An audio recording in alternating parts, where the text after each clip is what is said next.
తెలంగాణకు ఎరువుల కేటాయింపుపై పెద్దపల్లి ఎంపీ గడ్డం వంశీకృష్ణ కేంద్ర ప్రభుత్వంతో చర్చలు జరిపారు. రామగుండం ఫెర్టిలైజర్స్ సంస్థ పనితీరు, తెలంగాణకు రావాల్సిన యూరియా కోటాపై కేంద్ర ఎరువుల శాఖ కార్యదర్శి రజిత్ మిశ్రాను ఢిల్లీలో కలిశారు. రామగుండం ఫెర్టిలైజర్స్ కార్పొరేషన్లో ఏర్పడుతున్న సమస్యలు ఆయన దృష్టికి తీసుకెళ్లారు. రామగుండం కార్పొరేషన్లో అనుకున్న ఉత్పత్తి స్థాయికి చేరుకోకపోవడం వల్ల తెలంగాణకు సరైన ఎరువులు కేటాయింపు జరగలేదని మిశ్రాకు తెలిపారు. ఇది రైతులపై తీవ్ర ప్రభావం చూపిస్తోందని చెప్పారు.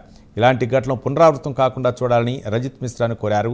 ఎంపీ విన్నపాన్ని సానుకూలంగా స్వీకరించారు రజిత్ మిశ్రా.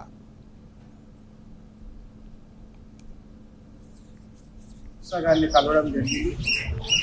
తెలంగాణలో యూరియాకి సంబంధించిన షార్టేజ్ విషయం వారితో డిస్కస్ చేయడం జరిగింది.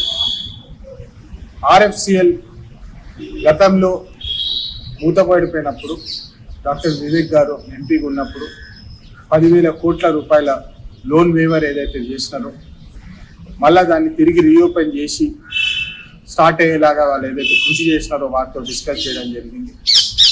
అదేవిధంగా ఇప్పుడు జరుగుతున్న నష్టం ఏదైతే షార్టేజ్ తెలంగాణ రైతాంగానికి ఎన్ని కష్టాలు వస్తున్నాయో వారితోటి డిస్కస్ చేయడం జరిగింది. వారు కూడా ఒప్పుకున్నారు. ఏప్రిల్ నుంచి జూలైకి ఏదైతే షార్టేజ్ అయిందో దాన్ని కవరప్ చేసి ఇప్పుడు వచ్చే సీజన్లో 2.7 lakh tons వారు ఫుల్ఫిల్ చేస్తామని చెప్పి వారు నాకు మాట ఇవ్వడం జరిగింది.